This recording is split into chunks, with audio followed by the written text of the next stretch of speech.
Hi everyone, for tonight's Nightcap and review, I'm having a whiskey and diet, and I'll be reviewing Vicious Cycle by L Eveland. This is book 3 in the Wayward Son series. I did receive it as an ARC, but of course I'm giving my honest opinion.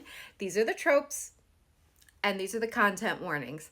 I'm going to say I'm giving it 4.5 stars. I really enjoyed it. I've ARC read each book so far, and I think this one is my favorite of the books that have been put out so far, and I'm really excited to talk about it.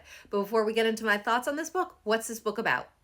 So this book is about Zion, who up until recently has been in a psych facility, only to be taken out by his brothers and given to a group of mercenaries. While with this group, they have him working in this junkyard garage, as well as living in a trailer with these two big smelly dogs. Not his ideal situation at all. But don't worry, he is plotting and planning his escape, and once he is free of this situation, he plans to get revenge on those who did him harm while in that facility.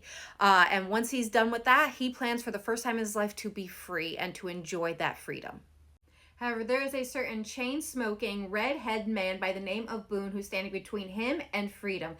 But Zion's not worried at all because he can see the way Boone stares at him when he thinks he's not looking. So Zion's pretty confident that he can seduce his way out of this situation.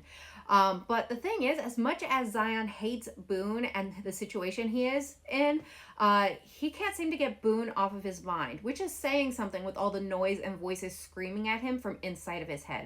However, he's not going to let anything get between him and vengeance for what has happened to him. So what are my thoughts on this book? Again, I'm giving it 4.5 stars. I really did enjoy it. I had a hard time putting it down. Of the 3 books, I think this one is my favorite so far. And I will say I was curious how it was going to go down because in books 1 and book 2, or book 1 and book 2, Zion was really portrayed as being dangerous, unhinged, not to be trusted, and even made the sociopaths in the family nervous to be around him. So I was like, is this going to be some morally black, redemption story? What was this going to be? And in fact, it's not those things. In fact, you're getting Zion's side of the story, and once you're reading his story, your heart just breaks for him. I just wanted to give him a hug, and it made me angry at his family and their abandonment of him that put him in this dangerous situation, which made me so happy for him to have Boone once they put their differences aside and started to really come together, because Boone was the perfect counterbalance to him. Zion was really finally allowed to feel safe and secure by being with Boone, and I just love that for him. He needed that. And that's what I love about this author, is that all the couples in each of the books have their perfect counterbalance in their partners, and I've really enjoyed it. The chemistry is also off the charts between these two, and there is spice in this book, and I really did enjoy it. Now, this book will be available May 29th, so soon. Definitely give it a download if it sounds like something you're interested in.